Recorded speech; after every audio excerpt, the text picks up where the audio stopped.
በአንድ ከተማ ባልና ሚስት አብረው ሲኖሩ በመሃላቸው ልዩ የሆነ ፍቅር ነበራቸው። ሁለት ልጆች ወልደው ነበር። ነገር ግን ችግር ላይ በመውደቃቸው ባል ሊሰራ ተስማምቶ ራቅ ወዳለ ከተማ ሄዶ መስራት ጀመረ። በተከታታይ ለ16 ዓመታት ሲሰራ ቆይቶ ከዛም ወደ ናፈቁት ቤተሰቦቹ ለመሄድ ተነሳ። ነገር ግን ያልገመተው ነገር ከአሰሪዎቹ ሰማ። ደሞዙ በተለያየ ምክንያቶች ተቆራርጦ ከሚጠብቀው ግማሽ በታች የሆነው 3000 ብር ብቻ ተሰጠው። ሰውየውም የተሰጠውን ተቀብሎ እግረ መንገዱን ስራ ካገኘ የሰራ ጠርቀም ያለ ብር ይዞ ቤተሰቦቹ ጋር ለመሄድ ተነሳ። በመንገዱም አንድ ሸምገል ያለው አባት ወዴት ትሄዳለህ ልጄ ከየትስ ነው የምትመጣው አሉት። እሱም ከመጀመሪያው እስከ መጨረሻው ነገራቸው። እሳቸውም እንዲህ አሉት፣ እንግዳውስ የምትፈልገው ነገር ማግኘት ቀላል ነው።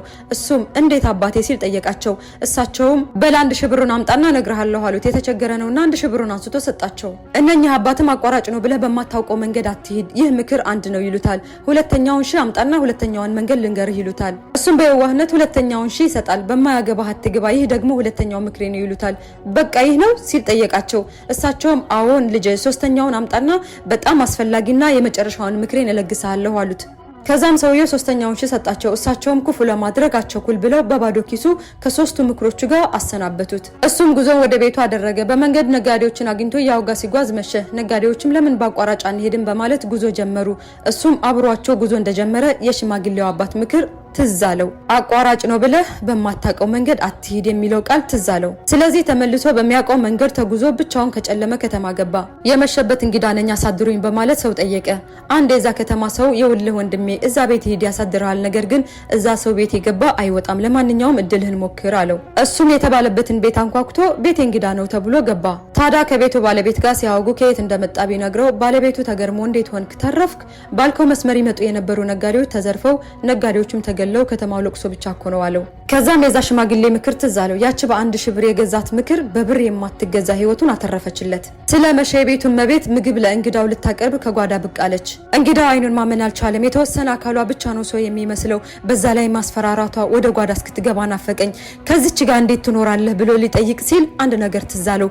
በማያገባ አትግባ የሚለው ሆዱ መጠየቅ እየፈለገ ፍላጎቱን ተቋቁሞ አደረ። ደግሞ ሌላ ፈተና፣ የቤቱ ባለቤት ከመሄድ በፊት የማሳይህ ነገር አለኝ ብሎ ወደ ጓዳ ወሰደውና የሰው አጽም የሞላበት ሜዳ ሳየው። እንግዳውም ይህ ምንድነው ማለት ፈልጎ ነበር። ነገር ግን በማያገባህ አትግባ ብሎ ራሱን ነቀነቀ፣ ዝም አለ። የቤቱ ባለቤትም ተገርሞ በእውነቱ አንተ የምትገርም ሰው ነህ አለው። ይህ የምታየው ሰው ሁሉ ስለ ሚስቴ በማያገባቸው አስተያየት ስለሰጡ የገደልኳቸው ናቸው። እንዳንተ እዚህ ቤት በእንግድነት የመጡ ነበሩ። አንተ ግን ታላቅ ሰው ስለሆንክ የሀብቴን 1/4 ሰጥቻለሁና ይዘህ ትሄዳለህ ተብሎ ባለብዙ ሀብት ሆኖ ወደ ቤቱ ሄደ። እዛች ደሳሳ ጎጆ የደረሰው ከሌሊቱ 6 ሰዓት ነበር። ሁሉም ነገር ቢለወጥም ቤቱን ግን አላጣውም። በትልቅ እንጨት የምትዘጋ በሩን ገፋ ሲያደርጋት ተከፈተች። አይኑ ግን ከማያምነው ነገር ላይ አረፈ።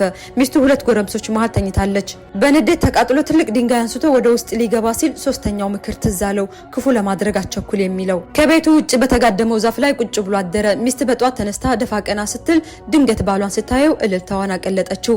ዘላ ተጠመጠመችበት። ከእንቅልፍ የነቃው ባል በመደናገጥ ሳለ እጆቹን ይዛ ወደ ቤት ገብታ 2 ጎረምሶችን አስተዋወቀችው። ይህ የመጀመሪያው ልጅህ ነው፣ ይህ ደግሞ ሁለተኛው ልጅህ ነው ብላ ሳጨርስ ሶስተኛው ምክር ትዝ አለው፣ ክፉን ለማድረግ አቸኩል የሚለው። ሶስተኛው ምክርም የልጆቹን ነፍስ ከማጥፋት አዳነው። ሰውየውም 3 የሽማግሌው አባት ምክሮች በደስታ ከቤተሰቦቹ ጋር እንዲቀላቀል አደረጉት። አቋራጭ ነው ብለህ በማታውቀው መንገድ አትሂድ፣ በማያገባህ አትግባ፣ ክፉ ለማድረግ አቸኩል ይላል።